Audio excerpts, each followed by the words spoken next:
जगन्नाथपुरी के एक भक्त की कथा है। एक भक्त था, उसके स्वप्न में जगन्नाथ जी आते थे।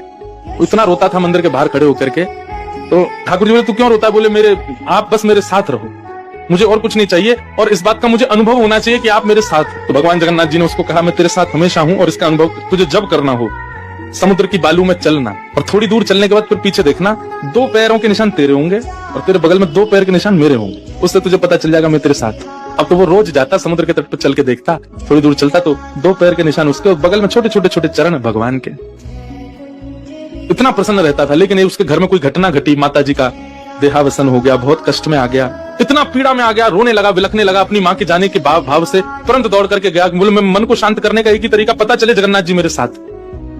अत्यंत पीड़ा में था। जैसे ही समुद्र के तट पर चल रहा था, रो रहा था बहुत तेज तेज, पीछे मुड़ करके उसने देखा तो 2 ही पैरों के चिन्ह थे। जगन्नाथ मंदिर के बाहर जाकर बोला, मैं समझ गया, मेरी माँ का देहावसन इसलिए हुआ क्योंकि आप मुझे छोड़ के चले गए हो।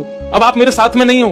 आपने कुछ दिन मेरा संग किया, उसके बाद मुझे अकेला छोड़ दिया। नाथ, आप ऐसा कैसे कर सकते? मुझसे क्या अपराध हुआ? रोने लगा, बिलखने लगा। जगन्नाथ जी रात्रि में फिर स्वप्न में आए। क्यों रो रहा था? बोले, नाथ, आप मेरे साथ थे हमेशा, और आज आप मेरे साथ नहीं थे। मैंने जाके देखा 2 ही चरण चिन्ह थे, और आज ही मेरी माँ का भगवत धाम गमन हो गया। इसका मतलब आपने मुझे त्याग दिया ना? मुझसे कोई अपराध हुआ है? भगवान बोले, नहीं। तो फिर आज आपके चरण चिन्ह क्यों नहीं थे? भगवान बोले, कल तक मेरे चरण चिन्ह थे क्योंकि तू भी चल रहा था और मैं भी चल रहा था, परंतु आज तू पीड़ा में आ गया तो तुझे गोद में लेके मैं ही चल रहा था। वो मेरे चरण चिन्ह, तेरे नहीं, वो मैं ही हूँ।